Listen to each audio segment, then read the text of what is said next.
it's all that supernatural mumbo jumbo. I don't believe a damn thing about any of that, and it's all the hype, and then from that point on, it's like none of that shit exists in his mind. The only mention was right at the beginning. Everything else gets discarded, and then he will immediately change the subject as well. That's another sign I've noticed. It's like he gets uncomfortable. He doesn't want me to corner him in that topic. Now, I don't know if that's just because of the top secret nature of whatever it is that he fucking does, or if it's more. But I do believe he's got some serious direct hand-holding with the SIB right now.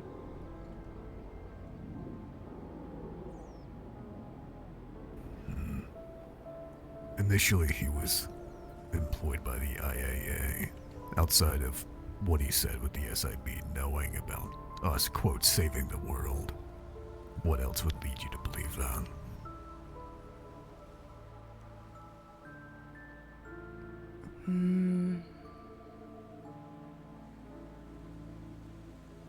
Not much else.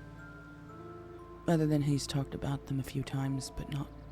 He's brought them up, not talked about them, let me rephrase. He's brought them up. He's dropped that name SIB here and there. SIB this, SIB that. Those motherfuckers down at the SIB. You know, things like that. Like trying to steer the thought process away from there. Well,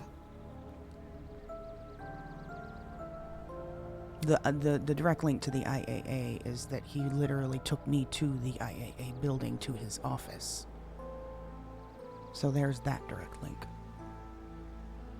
But that was before the flood. Since the flood, he used to be a ranger as well, which he claims he no longer is, and actually I believe that because I haven't seen him in a ranger uniform in months.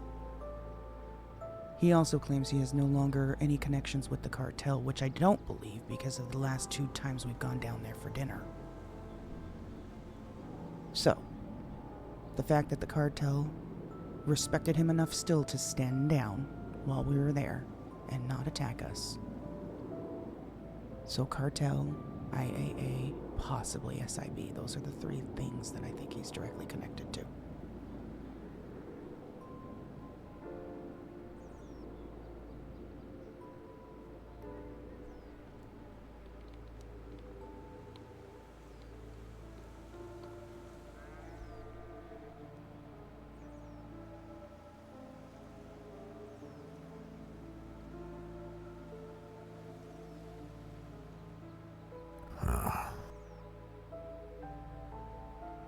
thing that's odd is during all the kerfuffle with me getting pinned the first time by the SIB, De Lafayette, I mentioned Terry in passing as someone who works there, but he said he'd never heard that name before.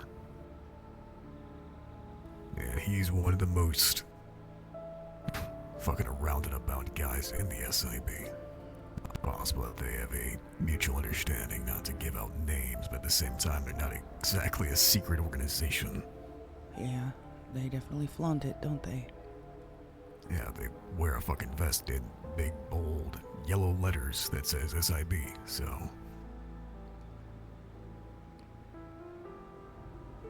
Well, maybe it's not so much working for them.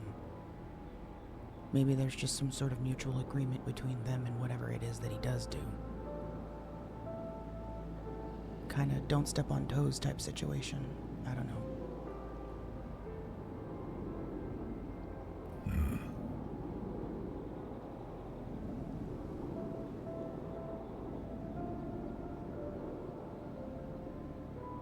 Something else happened today, by the way. I don't think it's huge, but it might be worth mentioning.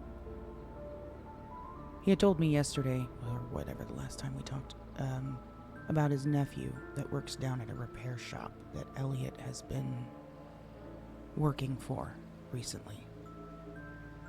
and he just made it as a random mention. But today, I ended up having to take my bike down to them to get it fixed. They were closed initially, but he went ahead and opened the repair shop just for me. This nephew.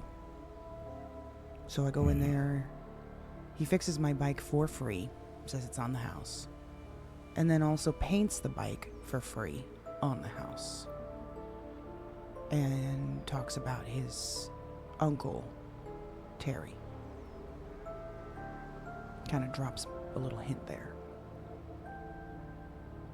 So, I don't think he really knew who I was, other than the fact that Elliot mentioned something about it. Yeah. Gotta talk to that kid. But it seemed like maybe he kind of... I don't know. Maybe he did know who I was and he was just playing dumb. The fact that both my vehicle repair and the paint job were on the house is not something most mechanics do like that, you know? Especially for somebody they don't know, quote unquote. They said there was a connection between this nephew guy and... who? Terry. It's Terry's nephew. Right, but how did you get in contact with the nephew? Elliot. I was trying to get my bike fixed and kind of telling him about my shitty day that I've had, which I'm not going to go into. But, I ended up needing to repair my bike again, but all the repair shops were closed. So Elliot was just kind of asking what was going on, and I filled him in, and he said, well, let me give you a call back. And he placed a call to this nephew, who he works for, and asked him to come open the shop just for me, which he did.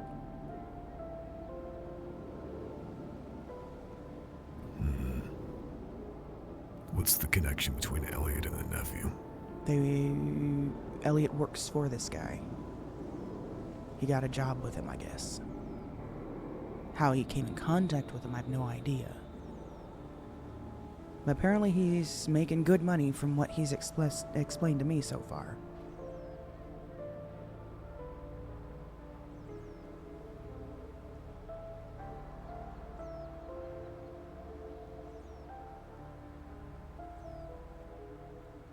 I even wonder, is that where he rented the car from?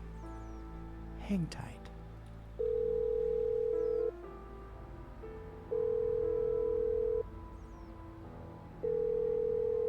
Shit. Oh, Hey, question. The name of that guy that opened the shop for me, what was his name? Braden. Braden. Okay. Is that who you rented that car from the other day? Yeah, that's also how I got Ash's car.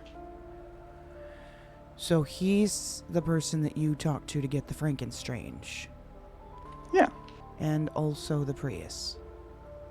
Well, I just wanted to, like, make a car, like, borrow a car. Uh-huh. Okay. Alright, And we also exploded his other car that we had to test drive. Right. You exploded his other car. Okay. And anything else that's happened? Like you've been gifted or bought or borrowed from this guy? Why? I'm just curious. Humor me. I have my own agenda. Kind of, in a way. But I need to know. Okay, the guy is rich. The guy is rich? Uh-huh. He can help me make money. I work for him. It's a fair business. Uh-huh. And, yeah. Like right now, I'm trying to, like, put furniture and stuff in his house.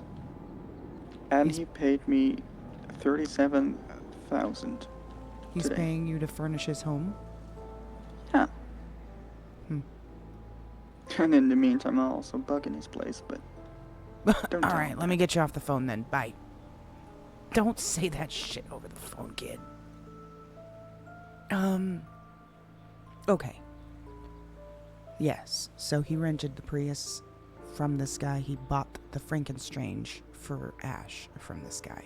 nephew, Braden. That don't seem a little odd to you. He said he's rich and that he's working for him, and this guy pays him good money. And as of right now, he's actually furnishing this guy's house for $37,000.